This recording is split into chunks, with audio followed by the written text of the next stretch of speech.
Have you ever experienced something so crippling in your life that has made you feel broken? I have. Are you someone who has a giving heart but is struggling to feel good themselves? Are you consistently putting your needs aside to take care of everyone else? If so, you're not alone. Giving starts with giving to yourself so that you are able to give of yourself to other people. Isn't it time you took back control and discovered what makes you tick? Join me in my journey and find out how you can feel better about yourself, live your best life, and share that with others. Thinking of yourself, it doesn't make you selfish, it makes you brave. I'm Nelia, and this is the Giving Starts With You podcast. Hi, everyone. Welcome to another episode of the Giving Starts With You podcast. I'm your host, Nelia Hutt. Thank you again for coming and joining us for another fantastic conversation with a new friend that I just met that comes out every Monday. So today we have Melissa Kirk. Welcome to the show, Melissa. How are you? I'm doing great. Thanks for having me. Thank you for coming on. And, it's such...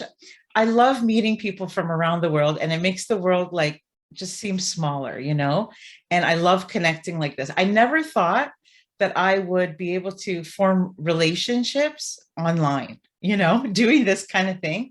And it's amazing. It's just amazing. So yeah, I'm excited to have Melissa on. Melissa is a success coach who helps others honor their body, quiet the mind, and reconnect with their soul. This is why I love this so much. I just had to have her on. Melissa, she also helps people to get to the root of the issues that are going on in their lives and turn things around to match their dreams, goals, and aspirations. And the reason I love this so much is we could all be happier. I look around and there's so many unhappy people, and I just think that Melissa's going to let us know how to get aligned with ourselves. So yeah, welcome again. And I think, I don't know, I'm just going to dive right in because I'm excited. I have a lot of things to talk about, and I want to hear from Melissa. So yeah, we're going to talk about purpose and self-discovery. And maybe you could start by telling us, when did your journey of self-discovery first begin? Tell us a little bit about yourself. Okay. So when I was in high school, I started this group called Peer Counseling, and it was about the upperclassmen in high school mentoring the lowerclassmen. And I always just had this desire to help people and see them for who they were, see them for their potential, and really see the person behind the trauma, the person behind the brokenness. And because we all have this amazingness inside of us that sometimes we're not even able to embrace. So I started that at a pretty young age. And then I went to college, and I have a business and psychology degree. And so it's all about learning who people are, about their profile, their personality, and things like that. But when I was in college, the testing that we would do for personality testing to fit you, like what kind of job are you good for, it was all about, you answering questions about yourself. Mm-hmm. Well, how many of us really know ourselves? Like the people that are searching for their purpose, they're kind of lost. And so by answering all those questions, you're just going to get what you always got. And so along my journey, I got married in college. I was married for 20 years, have 3 kids, and 20 years of marriage in a pretty abusive relationship, I realized how lost I was. I was having health issues. I was stressed out. I just was really hitting rock bottom. And so I finally got up the courage to leave the relationship, but I didn't even know who I was. I didn't know, what am I going to do when I grow up, right? I was just so disconnected. And so I started on a healing journey where I was learning about the body and the stress, and how what I was going through was showing up as health issues in my life. And I started learning how to correct those. And then I was like, what am I here for? What impact am I here to make? Because I know I have a lot to offer, and I really want to help people, but I have no idea how that shows up, what it looks like. So I stumbled upon scientific hand analysis, and I had been really beaten down and lost all my confidence. I had no self-esteem, no confidence. And here I go to get my hands read, and they tell me, you're here to be up on stage, to be verbally communicating this message to the masses that's easy to understand. I'm like, I don't even want anyone looking at me. I don't, I can't do that. I get up on stage and I'd be like this. No one could hear me. And my coach was like screaming at me, I can't hear you, and all this stuff. So, and every time she would tell me, I can't hear you, and be yelling at me, I was like burst into tears. How embarrassing, right? So I just went on this journey of like how to heal myself and how to be important and the number one person in my own life, because I really couldn't do anything else unless I fixed that. And so, but one of the things I love, so I do scientific hand analysis, and it's like looking at who you are according to the hands, which are connected to you, right? It's not about a bunch of questions. I also started doing human design, which is based on your birth information, when you were born, time of birth, location, date of birth. And it creates a chart that tells you this is what your soul came here for. And it was so eye-opening to me, and it really empowered me to be able to step into what it said. And I started learning and doing healing work so that I could get out of my own way. And it just really set me on a path that I feel so fulfilled now. I love working with my clients. I love, taking what I've learned for myself and now helping my clients to step into their goodness, their juiciness, and find their genius, and, stop trying to be something you're not. And that was the biggest lesson, I think, through all of it, was I had to be a priority in my own life. It doesn't matter what anyone else thinks. And I'm only here to do certain things. I'm not the expert at everything. But if I don't do the things I am designed to do, my life is empty. And so that's what I help people find, is what's your genius? What are you made for? How do you step into it, and how to get out of your own way and love yourself and put yourself first. And that's the first step in getting to being able to align with your purpose. Wow, I love that so much. And you said so much in there, starting from, being intuitive to this when you were young, and just trying to see the potential in people or learning more about them. And because we all hide things, right? Like we all hide masks. And when you were talking about being in school and having the higher help, it's just like, who puts us in these categories? And all these labels is crazy. But it sounded like it was a natural thing for you. And then somewhere along the line, and correct me if I'm wrong, but we all have things that happen to us and experiences that, kind of mold who we become, right? So I know for me, it grew up, and then you become, whether it's a wife or a mother or just an adult, and you get so busy doing all the things you're supposed to do that you forget who you are, right? I think we all, at some point in our lives, lose our identity, right? And then when we're maybe in a relationship or in a job or something that is abusive or doesn't, we don't get out of it what we need, it even robs us more of who we are. So I'm not surprised when you say you kind of had to learn who you were, right? Like all over again. I hear this so many times. So thank you for sharing that with us. It shows us a lot about how this began, because I think it's important that we understand, because I think we all have those moments, right? So compared to like before, when you were feeling lost and those things that you felt, what would a typical day look like for you compared to now that you're completely like in tune with who you are? Yeah, so like I said, I started on some healing, like part of my journey was in healing work, and part of that was because I was trying to heal myself. But I did a lot of massage and one-on-one healing work initially. And then when I had my hands read, I was good at what I did, and my clients were happy with me, and I was making money or whatever. But at the end of the day, I really wasn't that satisfied. I wasn't like, oh, wow, it was not that fulfilling. And so when I had my hands read and they explained to me what my life purpose was to be in front of an audience, communicating and giving this message that is taking complicated information and making it easy to understand, and it's one to many. It really spoke to me, because as much as it scared me to death to try and step into that, I realized that the one-on-one work in a dark room where I'm not supposed to talk during a massage, like, is never going to align with that. Yeah. And that's where the disconnect was. And like I said, I never would have recognized that by answering questions in a, like the DISC or Myers-Briggs or Yes. all these different profiling. I never would have gotten like, oh, you should be a speaker, because that's the last thing of how I thought of myself. So Mm. now I spend a lot of time coaching groups. I'm working a lot with entrepreneurs that have a team, and I work with them as the leader, but then I also work with their whole team to learn how to work together and do who is good at what, and let's put them in that position and highlight them so they're in their purpose. And taking things off your plate that you're not good at is so, I can't tell you the relief I see in my clients when I say, you're not made to do this. And they're like, I know, I hate it, right?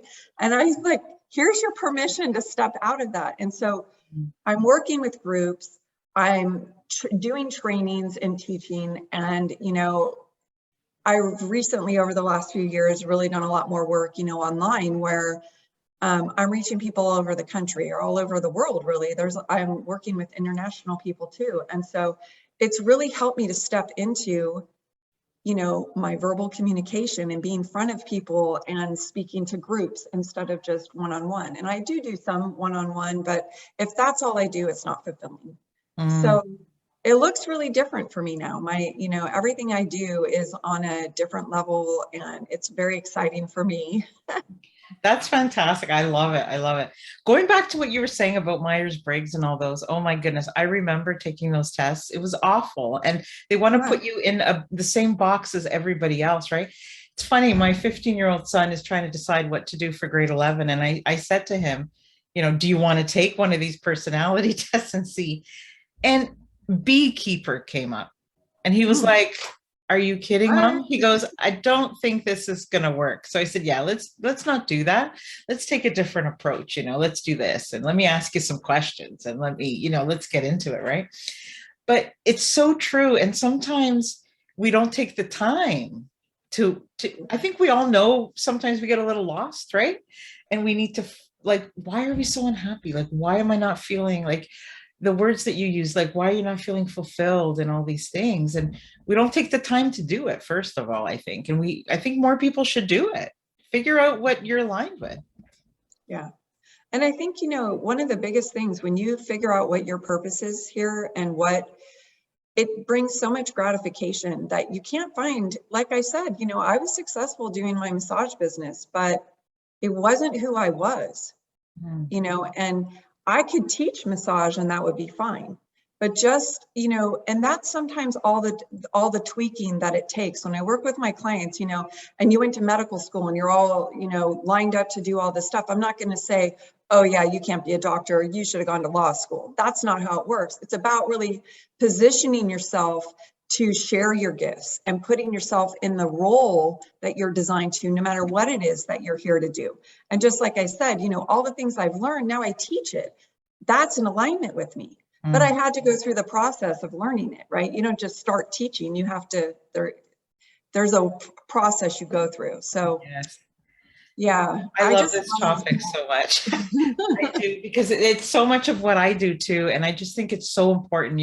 When you feel lost, it just feels so heavy, and it can lead to so many things. I love that we're talking about this. So when you were saying, yes, you were a successful massage therapist, but you weren't really aligned with it, right? Maybe it wasn't making you as happy as it could. It depends, I think, on what success means to you too, right? Like, yeah. is it just the money? Is it just doing something that you kind of like as a job? Or is it something more meaningful, right? So I think that's important. Yeah, one of the things I find with my clients is that there's certain people that are designed to go after material results, but most people are here to, something else is what gives them the gratification. Something else is where the fulfillment is, about being satisfied in what you do. And as you step into that energy, the money comes with it. You're always provided for as you need to. But most people don't get successful by going after the money.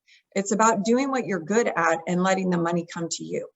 And that, when I really changed that perspective and that attitude about it, I always have clients. I always have, I don't have to, nobody likes it when you're trying to convince them that they need what you're doing. And it's like when they see me aligned with what I'm doing, they want to be that. They want to know, like, yeah, they want a piece of that. They're like, what are you doing? So it is funny how when you do things in the right order and in alignment with who you are, it just comes together.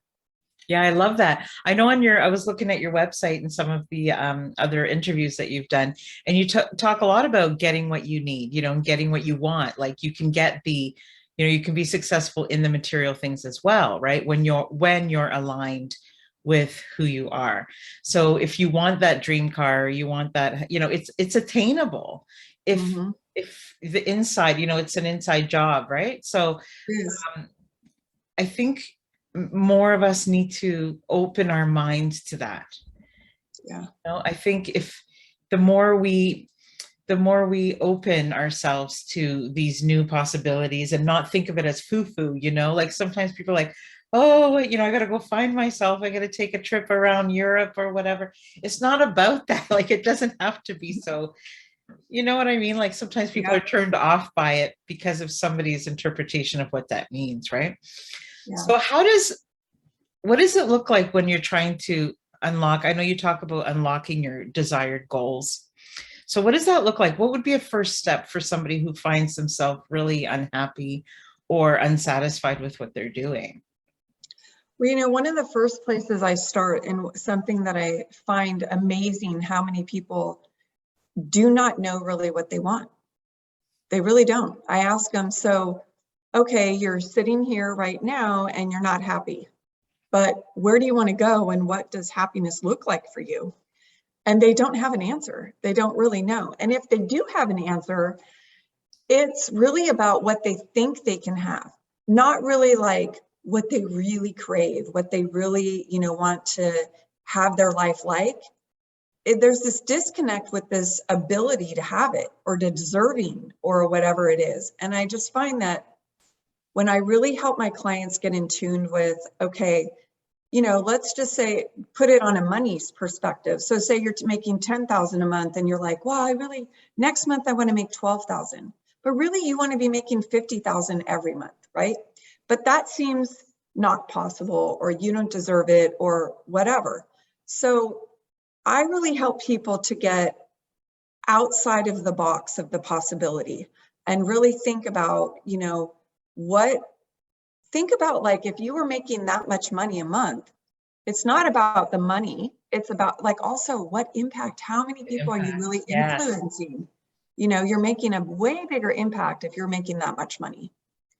And when I started looking at it from that perspective, my money stuff changed a lot, because it wasn't about the money for me. It was about, wow, how many people's lives am I going to touch and transform if I'm making that much money?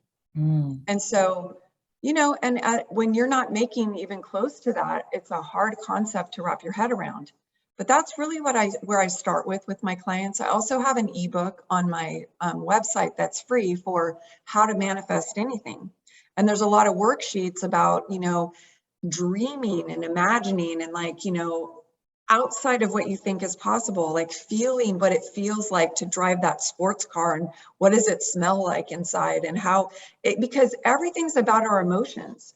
Everything's about whatever it is that we want. It's about because of how we think it will make us feel, right?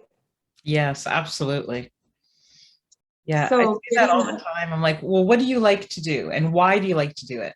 What feelings associated with that? Like I might say I like to sing, but why? Let's take it a step further. Why?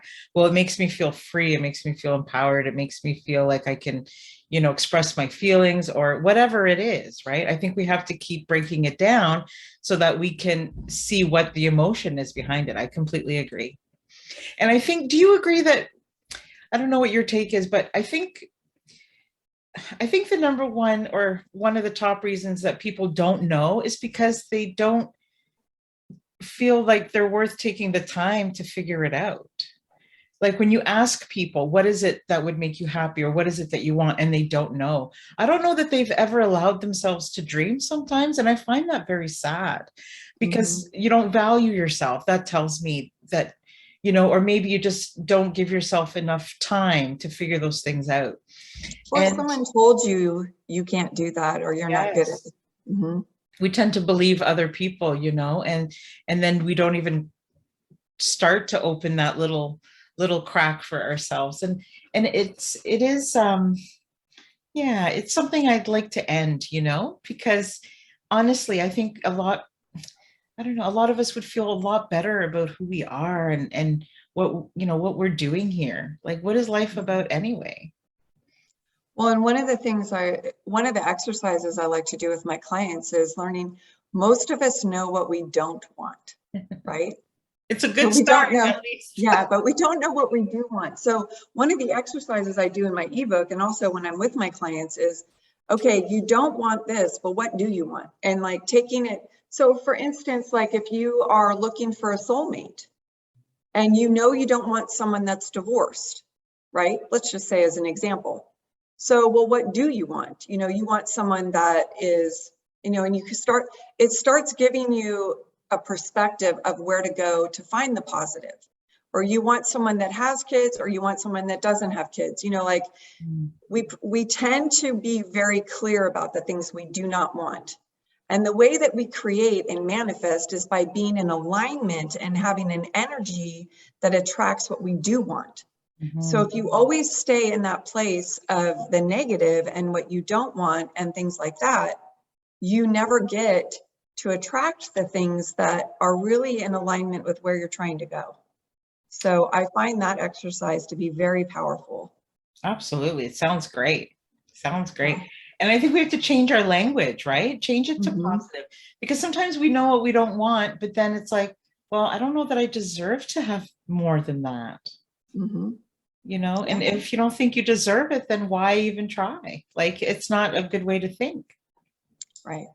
Yeah. And our thinking and our thoughts really create our world, because it creates our belief systems about how reality is. And then what happens is your mind is always going out hunting to find evidence of what it is you believe. Mm. And so you block off other possibilities. Like if you think all the great men are already taken, then when you go out in the world, you're only going to see all these great men and that they're taken. But It's true. but the opposite is true, right? The opposite is true. But for that, it's the same way. Like you go walking through a shopping mall, and if you and if a man and a woman walk through a shopping mall at the same time and come to the other side, and you ask them, what stores did you see? The guy's going to say, oh, they had like this cool car in the middle of the mall. They had a golf show, they had a gadget show, there was a computer store, right? All this stuff. And the woman is saying like, oh, there was Victoria's Secrets, and Yes. there was toys for my kids, and there was whatever. But both of them are true.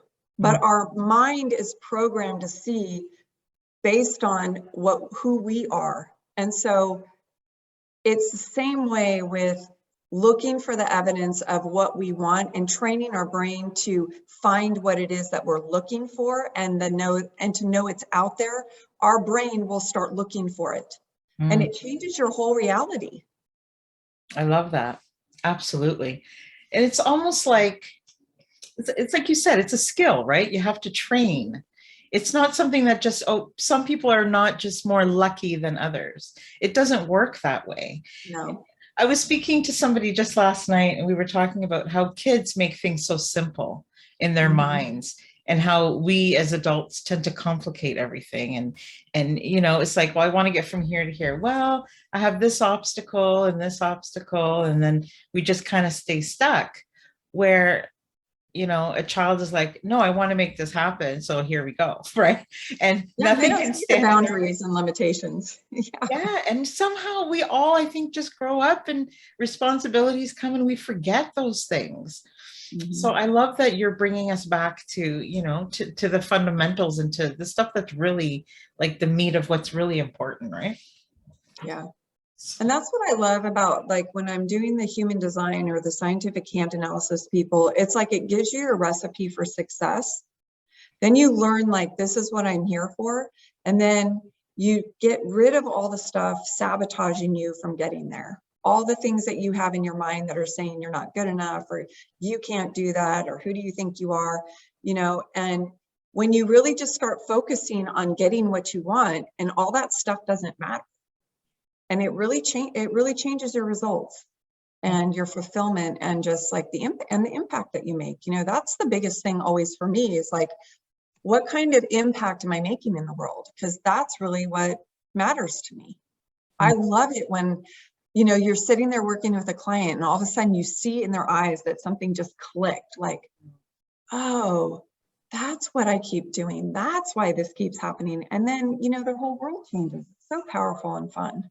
Yeah, and I love it when people like you learned this personally and then change it and learn about it some more and then adapt it so that it can help other people. Because all we want to do when we go from, here to there is teach people what we've learned and how it helped us through our experience, right? Yeah. And it might not always be the same path for each person, but the fundamental, steps are the same, right? So I love that you've done that through your, through your story and through how it made you feel earlier in life. And it's fantastic. I love it. And it's true, like the impact, because once we figure out how to live a better life for us, whatever it is that means, then like your clients are saying, you impact this person, and then they go home and impact their family. And then that person will go out and feel more confident and do that again. And it just multiplies and multiplies. And then a lot of people know that on this show, we like to do a lot of like giving projects.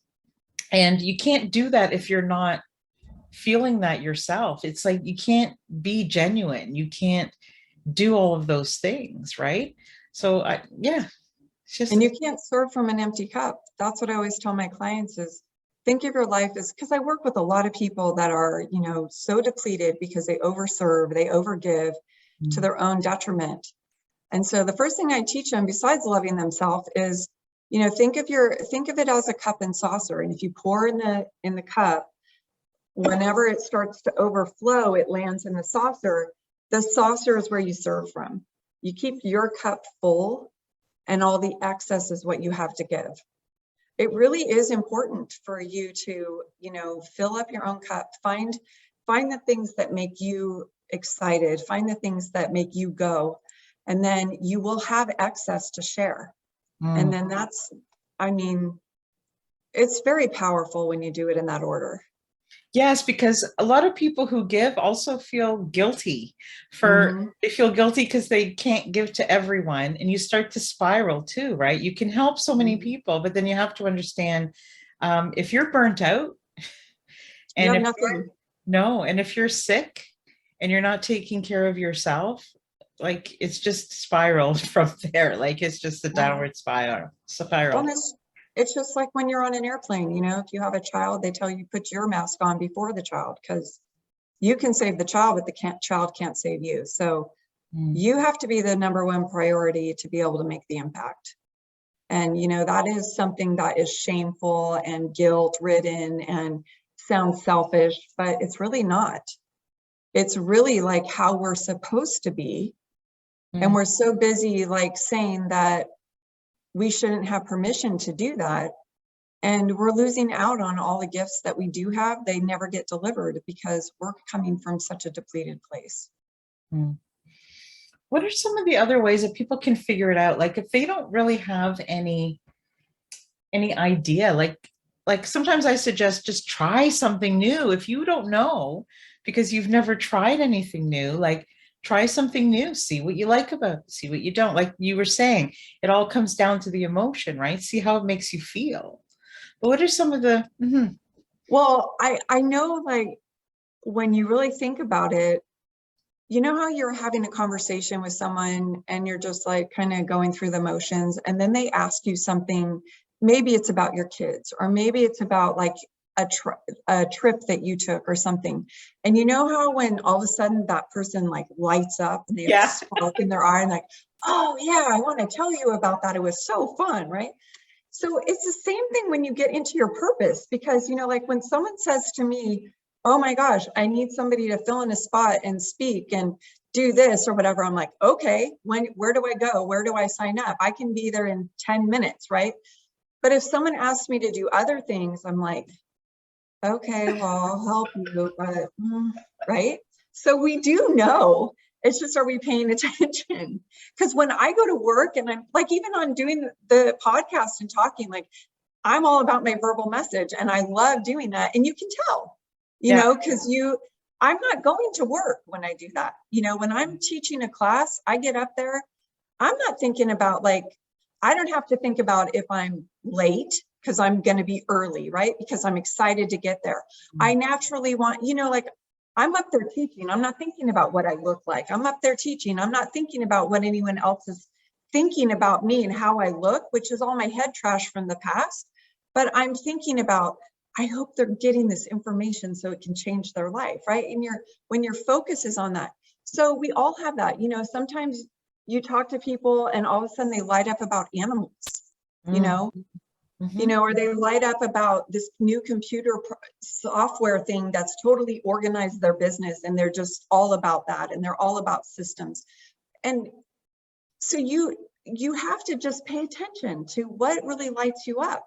And then how do you use that to either help other people or make money or put it into, because the other thing is that whatever makes you so excited is someone else's dread.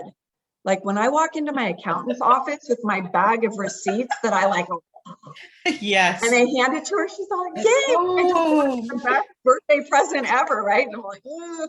So, and then, so what? Now I'm giving her a job. She loves it. I don't have to do it. I hate doing that part. And, and that's one of the biggest things is when I'm teaching my clients, like, this is not your wheelhouse. Don't do this anymore. And, they just get all this relief, like, oh, I don't have to do that, Yeah. And so when you stay in your own lane, this is what I always tell people, you're really good at this. This should be what you're doing 80% of the time. As long as you enjoy it. Yes, as long as you enjoy it. Yeah. So figuring out, and you can make money doing anything.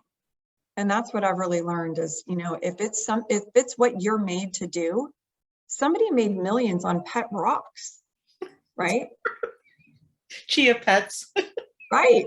I mean, if you think on it, anything can be possible, but is it aligned with who you are? And does it bring fulfillment and satisfaction to you? Because then there's a market for it. Absolutely.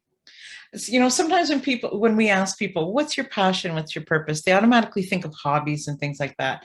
That's why I'm so glad that we're clearing up today that, it's more than that. It can be a whole lifestyle change. Like most of us who work or have a job and maybe are not entrepreneurs even, we go to work and we're like, oh, you try to pass those 5 days just to get to 2 days. Like you're wishing your life away because you hate what you're doing, right?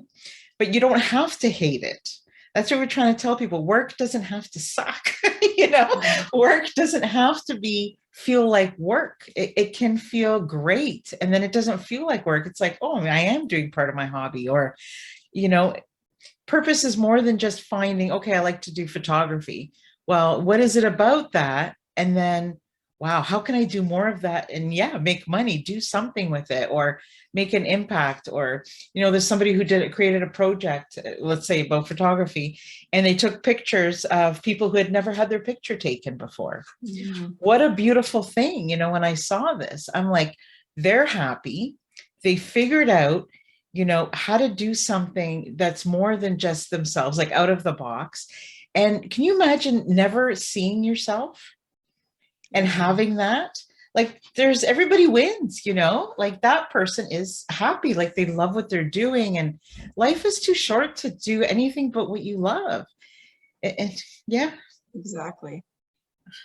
I love it. I think we all need to just take the time and realize how important it is for ourselves to care about ourselves, right? Like I don't know, I don't want to say this for you, but during that 20 years of marriage, for example, or for me when I was grieving and felt at my lowest, you feel so many things. You feel like you're not good enough. You feel like you have to put up with stuff. You feel all these things, but in the back of your mind, you always know that you deserve more, but then Mhm. you don't always believe it because of what people tell you and all these things. And what a revelation that day that all of that comes off. Yeah. And you just feel this love for yourself is so important. Yeah. And I feel like, a lot of the reason why I actually took that step to leave was because I was having a health issue. I mean, it was like my life depended on it. I knew it just kept dwindling and dwindling and dwindling. And now I look at it and I just think, I don't want it to have to come to that for Mhm. me to realize I'm better than that, or I deserve better. I don't deserve to be treated like that.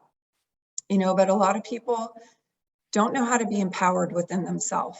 And Mhm. I certainly didn't at that time. Me too. Yeah. Yeah. It's finding your purpose and your passion and self-discovery is so much more than what some people think it is, and that's why I wanted Yeah. to bring that up. It can honestly save your life. Yeah.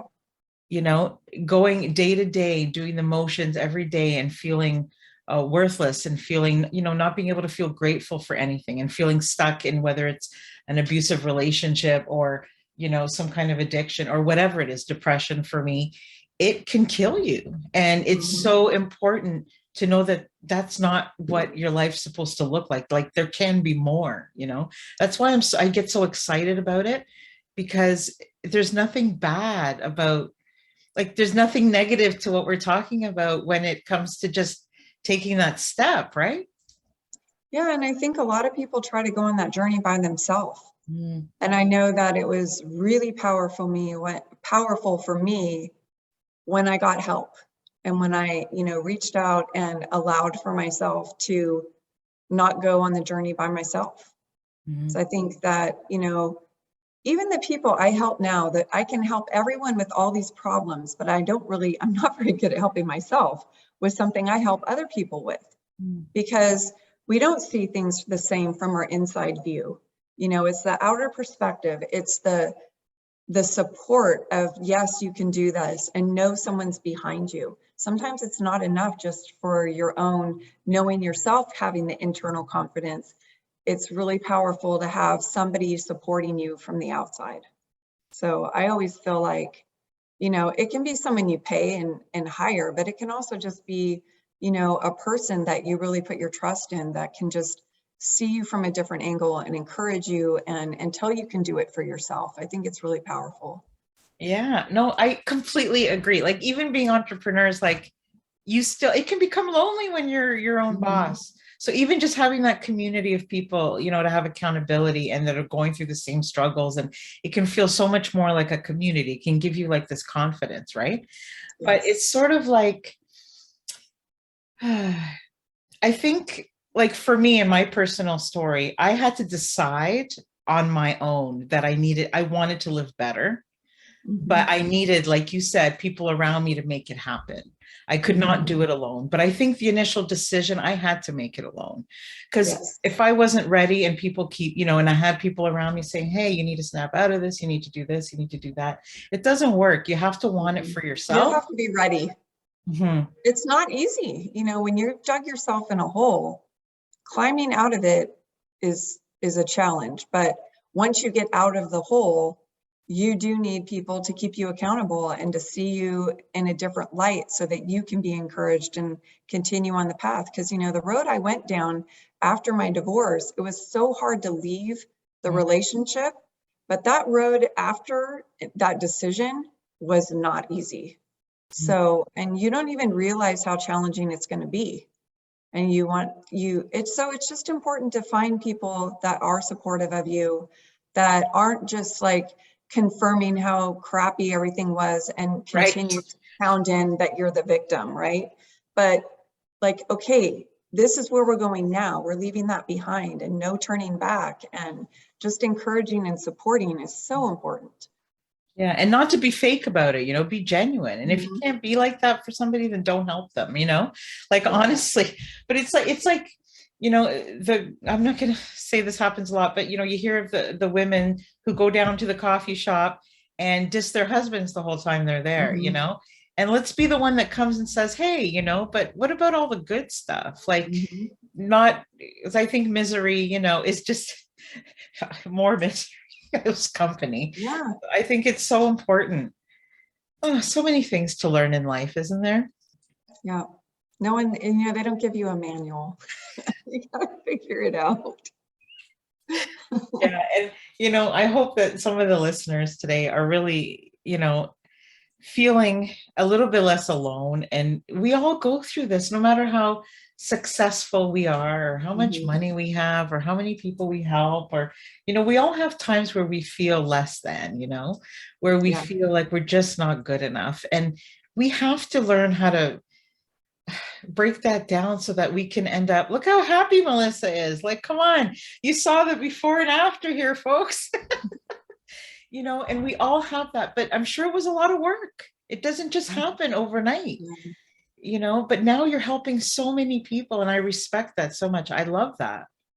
Yeah. It's really a lot of fun now. I mean, and the other thing is now I can look back on that 20-year relationship and I wouldn't be this person. Mm. If I hadn't gone through all that, I wouldn't have all the tools to help someone else, and be supportive and hold their hand as they go through it, or push them on their way and hold them, to keep going forward and be that support for them. So it helped. That was also part of my healing process, right? Is to be appreciative for what I learned. Not that I had to go through all that, not that it was okay, the abuse I went through, but just appreciating that it made me who I am now and that it has molded me into someone that, I really like now. And I'm able to like myself and I'm able, and it does shift. It does, and it's contagious, right? It's contagious when you're around someone that is positive and sees things from a different light. And, like exactly when you're having a bad day with your spouse and you just want to bag on them and they're saying, yeah, but look he takes care of your kids, or he goes to work and he does this for you. And I know deep down you love him, but we all have our crappy moments. And I try to always be that person that is looking for the evidence of the good, Mm. because it's always there, right? The good and the bad is always there. It just, I don't know. I was brought up looking at the parts that were bad, looking at the negative. I had to retrain myself to say like, wow, there's a lot of good in this. Mm-hmm. But once you do, that shows your character, right? What someone else did to you, right or wrong, that's their character. I want to have a character I'm proud of. And what that for me is to always try to see something positive in it, try to be a positive impact, and don't collude with people about, about their problems or about the people around them. Don't support that. Show them a positive light and a way to move forward. Yeah, for sure. Absolutely. That doesn't mean that that's different though than, being a lending ear, and that's not cohorting with somebody, but just to make it clear, be a good friend, but also know when to just kind of set a boundary and say, okay, this isn't going to help us. We need to try to think differently too. Yeah. It's tough. It's tough. But we're so many times we're our worst enemy, and it's through Mhm. those trying times and years of pain that we can come out on the other side. I used to say, oh, I wasted 12 years of my life because I was absent. And I'm like, it wasn't a waste, No. because although I wouldn't want to feel it again, I wouldn't know the things that I know now. I wouldn't have been Mhm. able to feel some of the things and have this vigor, and this energy to want to change them and be fed up with that life, right? So, Yeah. yeah, It's so part of your growth. mhm, I mean, just like I said, I wouldn't even be this person. When people go through life and they don't have any turmoil or anything, they don't grow. mhm. So, Then you attract different people, different types. Like I'm sure your children have noticed it, like it changes all the relationships around us, right? For the mhm. better. I think that's great. You look Yeah. like you're helping a lot of people. All right. So if somebody wants to work with you, like I know you do various, all within the same realm, but you do the hand design. You also have a few workshops and things. Mhm. So how will they find more? Like if they want to work with you, what do they do? What's the first step? Where should they find you? So you can always go to my website. It's Melissa Kirk, and my last name is KIRK.com. And you can look at some of the things I do. I love if people are interested in healing work, they create their own workshops and I come and teach. I'm getting ready to go teach a group of people some of the mindset techniques that I do. Or you can just set up a consultation with me and we can see how it might fit to work together. Because some of the things I do are individual, or I do readings, I do coaching programs, or working with you and your team in your business. But there's lots of ways to work with me. So if just go in and get sign up for a consultation with me and we can talk and figure it out. And then I always invite you to get your free ebook and learn how to manifest and start getting closer to your goals and achieving things you've never achieved. So yeah, and then I'm on Facebook and Instagram also. So it's just Melissa Kirk.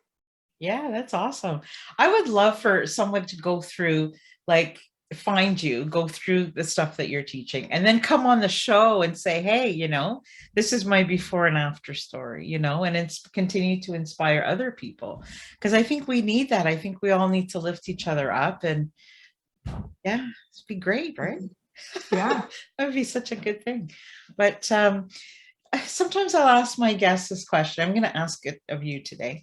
What would you say the biggest gift is that you've ever given to yourself that ultimately changed the way you felt about who you are? I think really being honest with myself and giving myself permission to take care of myself, because I really never grew up with that kind of permission. It was always more of you sacrifice for love, no matter what. Like it's always about putting basically yourself on the back burner. And, I'm going through that right now with my kids, where I'm really like asserting some boundaries with my kids that, no, this is what I have to do for myself now. My youngest is 19. They've all made choices of their own. And now I really am taking care of myself. I'm really only doing the work that I really love. I'm not worrying about, the focus isn't on my money and survival. My focus is on what brings me joy. And I think I'm making more money now because I'm focused that way. I'm working less and making more because that's really the way it works. The money follows the positive energy and the happiness and the fulfillment and all that. And it took me a long time to get here. And even still, I get pushback from it. But, forgiving people in the past for what I feel they did to me, that forgiveness piece is so powerful.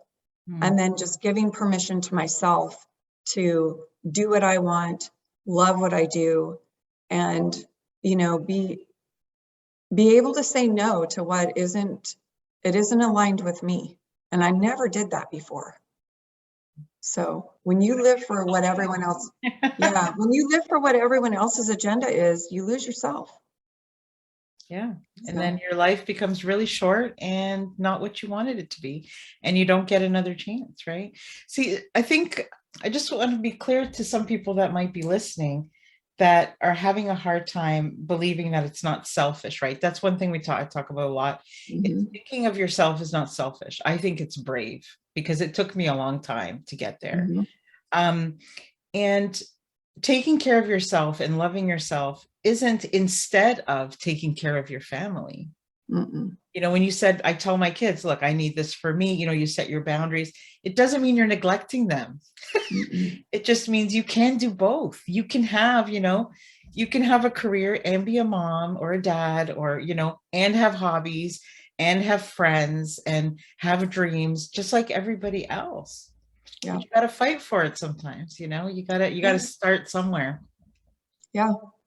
And, you're the only one in charge of your own happiness. So if you give your power away or you become the doormat or in servitude of everyone else, you're the one creating it and you're the only one that can change it. So that was powerful on my journey. I'm thinking of writing a second book, and I think the title of it's going to be called "No One's Coming to Save You." So you need to. That's an awesome title. I want to read it. Because I realized this and how I realized it. So it's just like, it's true, and we have to make our first, we have to decide that it's important enough. Mm-hmm. Yeah, we need to go back, I think, before all the things that change the way who we are and the things that people said that we believe that we shouldn't have believed, right? Just start over. Yeah. Just start over. Take a week for yourself and just do nothing and just think. And honestly, it sounds again foo-foo, but it works. And you really start to put a fine line, in the sand of, once that week is over, it's like, I just don't want to do that with you anymore. I'm sorry. Like, it's not about hating you. It's about loving me, right? Yeah. And so great. And that it's your right to do that. Yeah. Yeah. I'm getting goosebumps because I know what it felt like before I believed in all of this and how it feels now. And it makes me emotional because it's so different, such a different way to live. And it's such a better, you just feel better about the world and about yourself. And I always get like, because the pain is real when you're in it, you're in it. Yeah.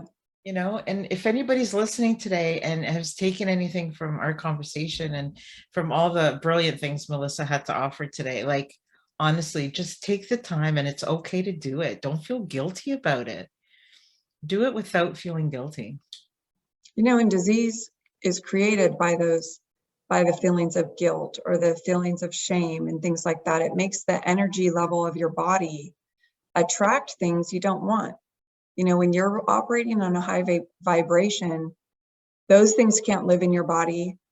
People want to be around you. You're attracting higher level things. Like it changes everything. It's a real game changer, and it's definitely an inside job. So you're in control. Yeah. Thank you so much, Melissa. Is there anything we didn't talk about that you wanted to talk about before we end the conversation here? I feel like we could talk forever. I know, I think so. Just, I invite you to find your purpose. If you don't really know what the impact is you're here to make, I can't tell you how invigorating it is because when you step into your purpose and you step into your genius of what you're here to do, none of these conversations about lack or shame or, permission to be you or whatever, it's not even a thing. You're just so involved and engaged in living life and making your impact that was the biggest thing it takes the focus outside of you. And, that's when the magic happens. So I just invite you to really do some soul searching and find someone that resonates with you to point you in the direction of finding your purpose, figuring out all that stuff about yourself, and then start living life. Love it. Thank you so much. It's such an honor to have you come and talk to us and share your personal story and being so genuine. I love it so much. Thank you so much, Melissa. Thank you. Thanks for having me. Absolutely. Anytime. Thank you for tuning in to this week's episode. If you enjoyed what you heard, please subscribe or leave a review. See you next week on the Giving Starts With You podcast.